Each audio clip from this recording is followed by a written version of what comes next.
Good morning, guys. I am doing today's Daily Nugget from Philadelphia, actually from my mom's house. Um, my houses are rented here, but in any event, today I want to talk about a couple things. One, allergies suck. You don't get them in Aruba. Um, but the pollen's out here in Philadelphia. I'm sure you guys are dealing with that wherever you are.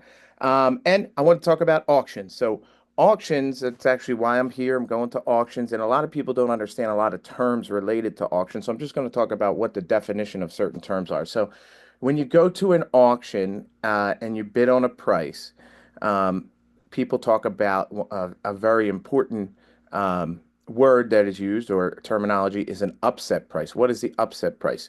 So the upset price is the price that the bank is willing to let the house go for. It's actually published usually online nowadays.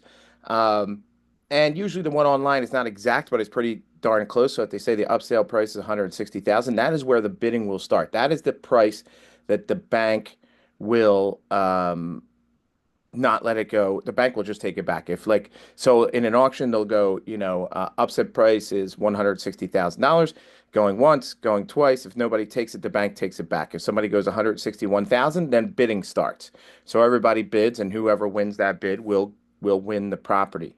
So that's one thing. The judgment amount is usually the amount that the bank has a judgment against for the property, but the bank has many, many costs on top of that, lawyers, this, that, and the other thing. So the upset price is really the important price. And that, so don't look at the judgment price. It can give you an idea. I would add, depending on where, if you're looking at a $200,000 house and the judgment amount's 200,000, I would add $30,000 if you had to estimate the upset price. If you're determining, hey, I'm interested in this particular house, and that's the only reason I'm going to the sale. Um, that's what the judgment amount is. Upset price is more important. When you bid on properties at an auction, you get better have the money. First off, you have to go there, and every county in the entire country is totally different. But when you bid on them, you either need 10%, $5,000, 20%. I'm going to auctions in New Jersey today that you need 20%. So you need like a bank check for 20% of the amount.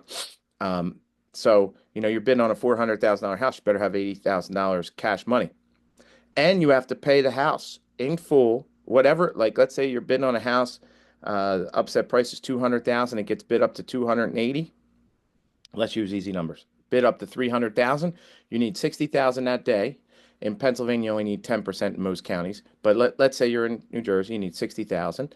And then you need $240,000 in 30 days, or you lose your deposit. So there's no playing around. You win, you win. Um, just something some people, you can't get into these houses legally. You're bidding them sight unseen. Now, it doesn't mean that, we don't go by them, see if they're vacant, see if somebody's living in there, see if you can get in the house. But that being said, it's not like you can have an inspection report. So auctions are, for big boys. And then something that they have in a lot of states is what's called the right of redemption. What is the right of redemption? That means, like, let's say the seller of the house lost the house. The upset price was 200,000 and it got bid up to 300,000 and I won the bid today.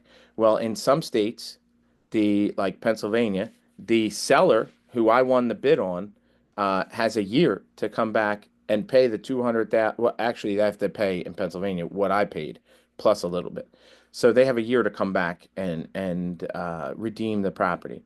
In New Jersey, they have 10 days. In Hawaii, there is no right of redemption. So the right of redemption is to protect the homeowner if the homeowner suddenly comes into money, and somebody can, so it's unlikely it's going to happen. I mean, I have had it happen. I've done thousands of tax sales and auctions, and um, you do get those rare instances. But I mean, if somebody couldn't pay $200,000 for years, they're not going to suddenly come up with $200,000 or whatever is extra. But it does happen for various reasons. I'm talking less than 1% of the time. So a couple key things: judgment, upset price, very important, how you bid, right of redemption. Just giving you guys a little bit of auction terminology if you ever get into auctions. All right, guys, hope you have the best day of your life and hope I get some winning bids today. Have the best day of your life.